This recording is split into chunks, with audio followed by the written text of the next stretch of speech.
6-day trip, we started from Venice and took the train to Padua, which is one of the easiest side trips you can do from Venice. From Venezia Santa Lucia station, the train to Padova station is usually quick and comfortable. And once you arrive, you can take the train or walk into the historic center depending on how much time you have.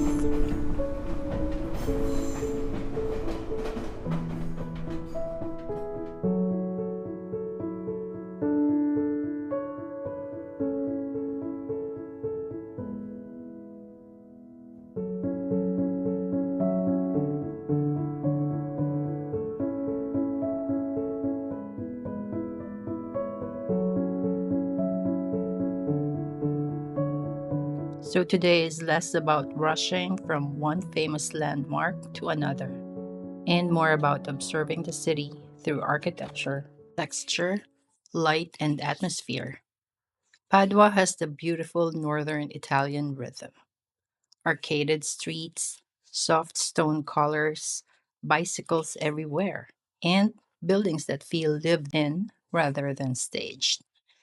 There is elegance here, but it is not trying too hard, and that is my favorite kind. Before heading out to Padua Center, here's a quick look at our Airbnb, our little home base for the trip. I always love noticing how a rental functions, not just how it looks. This one had that simple, practical city apartment layout with everything we needed for a short stay, with 3 bedrooms and 2 bathrooms. Chateau in Padua. And a big balcony. The best feature was how easy it made the day feel, a comfortable place to get ready, drop our bags, make a quick coffee, and reset before heading back out. And when you're traveling with family, those small conveniences matter so much. A good table, enough storage, a clean bathroom, easy access to transit, and a layout that lets everyone move around without feeling too cramped. It wasn't overly decorated, but it worked. And sometimes that's the most important design feature of all. As we move deeper into Padua Center, the city becomes more charming and more walkable. The arcades create these shaded transitions from public and private life. The palette is soft and timeless. Creams, terracotta, pale stone, muted shutters, and warm masonry. Padua has this everyday movement that feels very local. It is not overly polished for tourists. It feels practical, human, and beautifully real.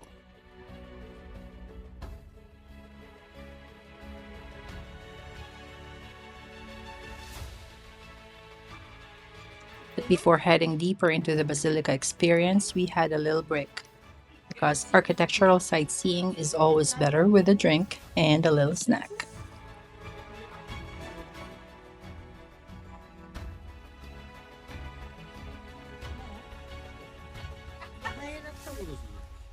Un appetito. Ormai you find also the machine that says Okay, okay.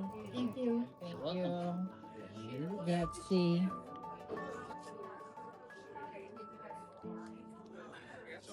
And this is where the city slowly begins to introduce itself.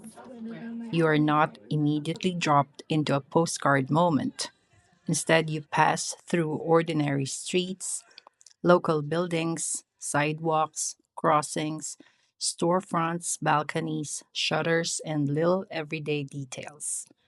I actually love this kind of walk because it gives you the real texture of a place.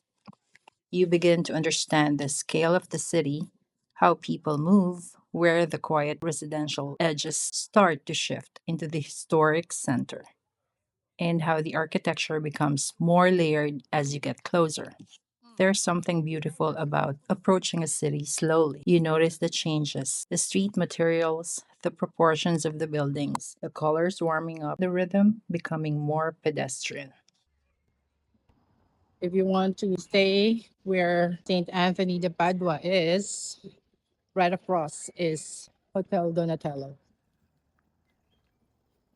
and that's where the hotel is.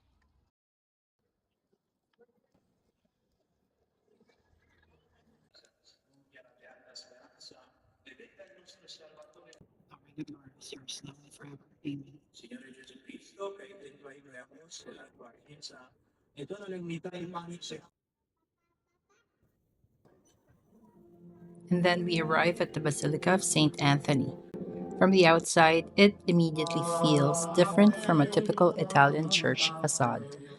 There is a mix of influences here: rounded domes, brick surfaces, pointed elements, and a layered silhouette that feels almost Eastern in spirit while still deeply connected to medieval Italian architecture.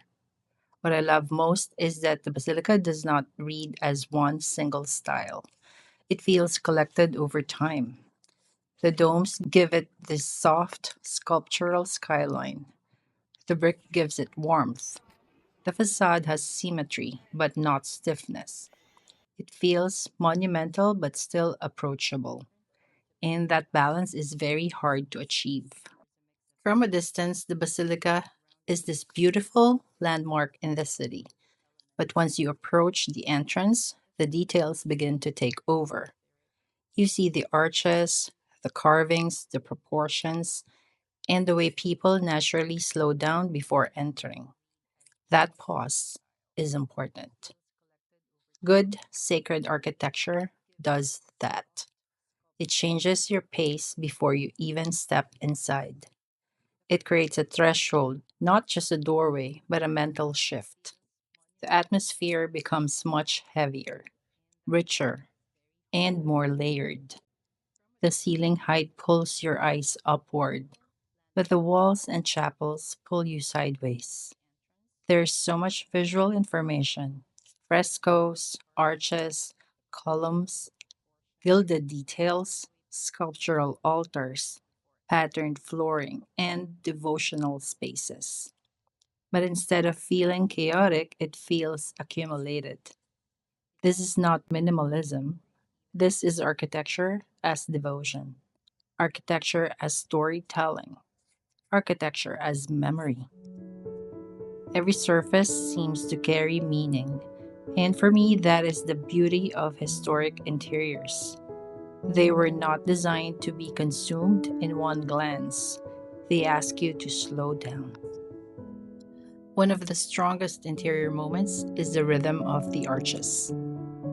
The repeated arches guide your eye forward, almost like a visual procession. This is where architecture becomes choreography. You're not just standing in a room, the structure is subtly telling you how to move, where to look, and when to pause. The stone columns create weight, the vaults create lift, the frescoes soften the surfaces and add narrative. And the lighting is beautiful because it is not too even. There are bright moments, shadowed corners, glimmers of gold, and soft daylight filtering through the space. That unevenness is what gives the basilica its emotional depth. As we move closer to the chapels and decorative zones, the interior becomes more intimate. This is where the basilica shifts from grand architecture to detailed craftsmanship. You see gilded ornament, sculptural frames, marble surfaces, and these incredibly rich altar compositions. From a design perspective, it is a masterclass in layering. There is architecture, then sculpture, then painting, then metalwork, then light, all working together. And yet, each chapel feels like its own small world. That is something I love in historic churches. The main space gives you grandeur, but the side chapels give you closeness. It is almost like moving from a grand public room into a jewel box. You can feel the surfaces have absorbed centuries of touch, smoke, restoration, prayer, and time. That is something we cannot really fake in new interiors. We can reference history, we can recreate finishes, but true patina has a different kind of authority. It does not just decorate a space, it gives the space a soul. Outside, you are in the city. Inside, you are entering memory, ritual, silence, and ornament.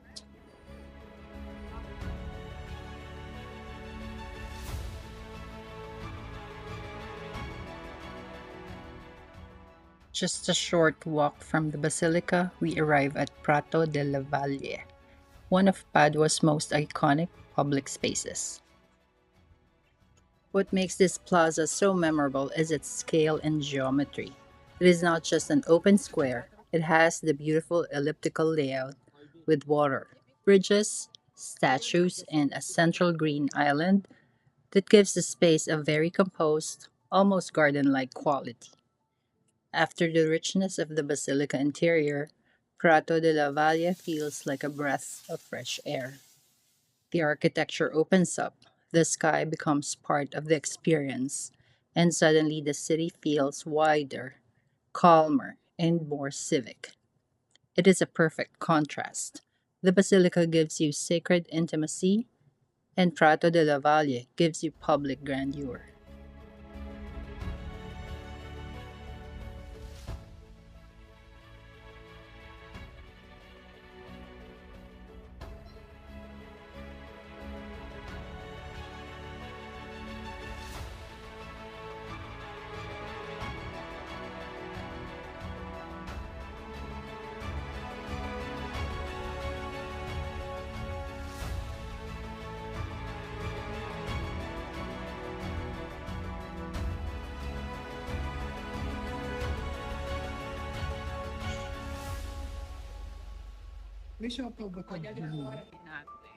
Ponte Altinate.